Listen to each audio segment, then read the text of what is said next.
Hey guys, this is the African Dynasty today. I want to ask you to subscribe to my channel and click the like button. I want to talk about this issue with a 13-year-old child. Okay, so this happened in Salt Lake City. It happened Friday, this past Friday. A 13-year-old child was shot by the police.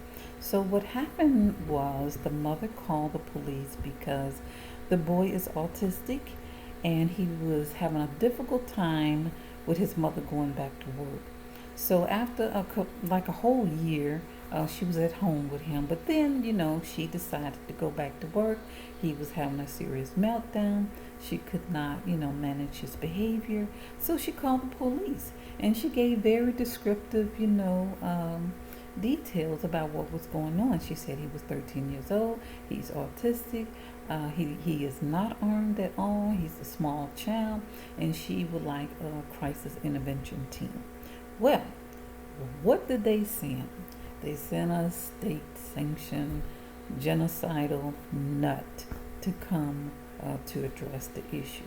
So, because the autistic child, of course, was afraid, he was screaming, he was running away. Obviously, the state-sanctioned murderers did not know how to engage, this child who has mental challenges. So what do? They shoot him.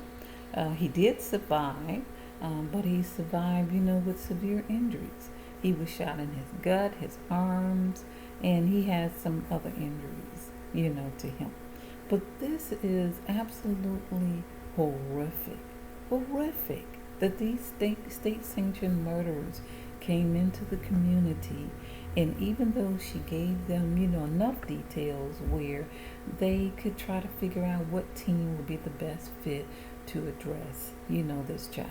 And for what I understand and read, the child is small. He's not a big child. But this lets you know, no matter how small your child is, they are seen as a threat. Melanated men are seen as a threat. It doesn't matter about your size, about your mental state. You're just seen as a threat. And this is what we're dealing with. So the problem is that we don't have control over our communities. Us melanated people don't have control over our communities. We don't interact with each other in a healthy way where we can make decisions to take ownership of our communities. We don't do that. So we leave it open, for the state sanctioned murderers to come in like predators, profile, melanated men as they move about. And I get it. I get it.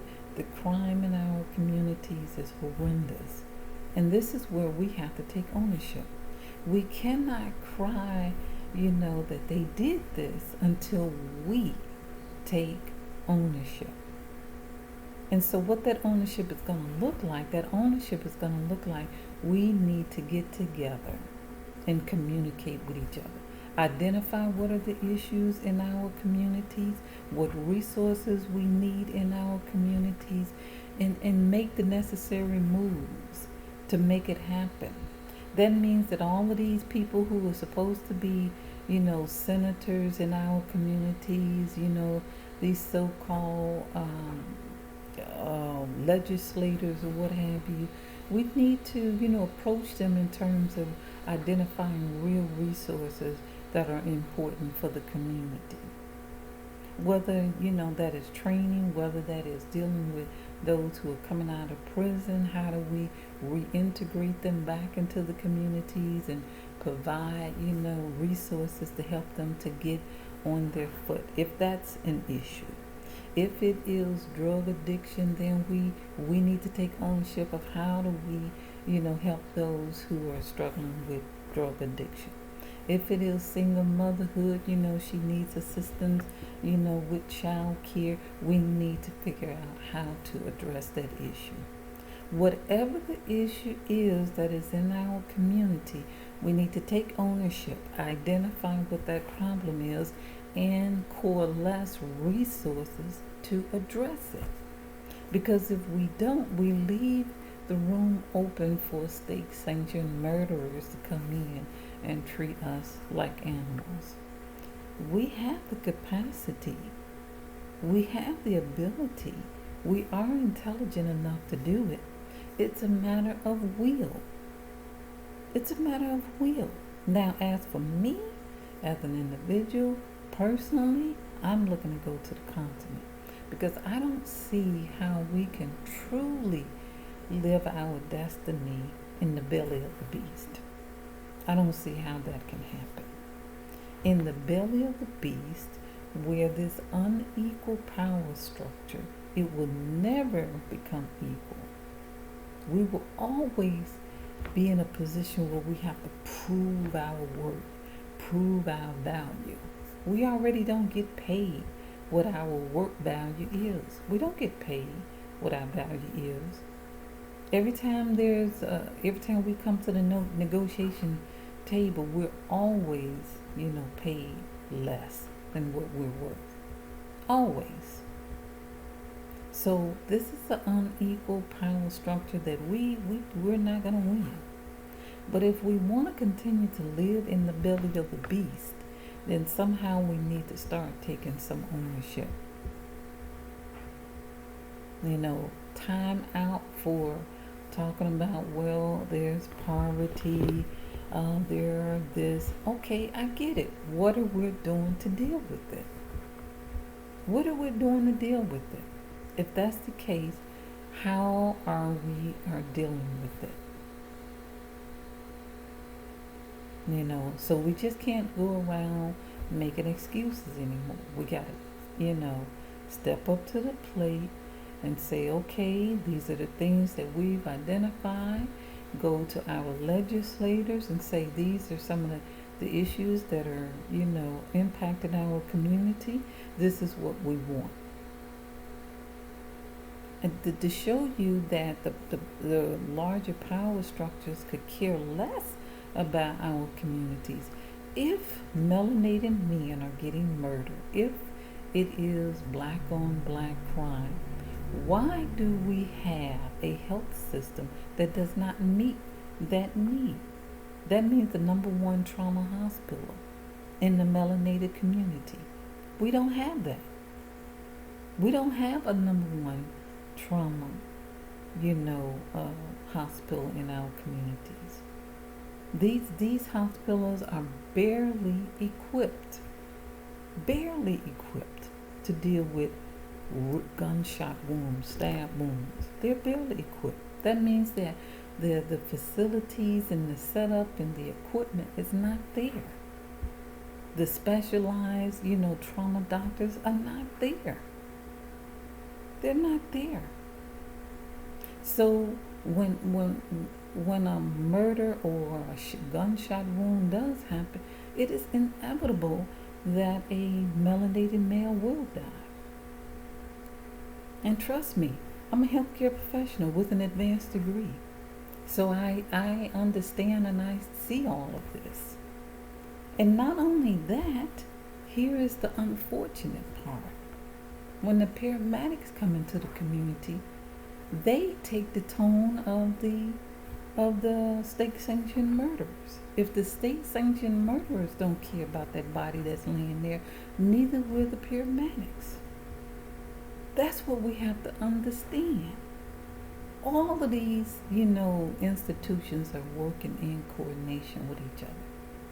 The paramedics are working in coordination, with the cops and the hospitals and health systems that are in the melanated community are not set up to deal with the issues of the melanated communities. And this is where we have to become aware and see what the issues are in our communities. We need to make sure that we have data to support this. And when we have the data, then we need to present these issues to the powers that be. We need to figure out how to squeeze as much resources into our communities. If it has to do with child care, because single mothers are struggling in that area, then we need to address that issue. If it is to integrate people who've come out of the prison, how do we, have resources to deal with that? Then we need to be addressing that issue too. If it's drug addiction, then we need to figure out how do we get resources in our communities to deal with that too.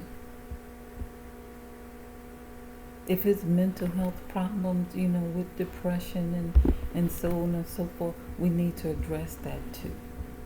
If it's a learning curve, with young boys who are not able to, you know, integrate into the school system, then we need to figure out how to address these, young males who are struggling in schools. And of course, our school system is so messed up. So messed up. Because from melanated boys, from the time that they get in school, from at the age of Head Start, kindergarten, they're already being labeled as behavior problems. So they go throughout the system labeled. There's no intervention early on. They're perceived as a threat early on. We need to understand that these people are not going to solve our problems. We are going to have to stand up and solve our own problems. If we don't want the state-sanctioned murder coming in, disrupting, or impacting the situation, making, matters worse, then we're going to have to figure out how we're going to solve this. I mean, for this 13-year-old child to be shot at speaks volumes as to what these state-sanctioned murderers think about us. They didn't see a child. They didn't see a troubled kid. They didn't see that. They saw some monster. They saw some threat that needed to be eliminated. Anyway, this is African Dynasty. Please subscribe to my channel and hit the like button, and I will be talking with you again. Bye.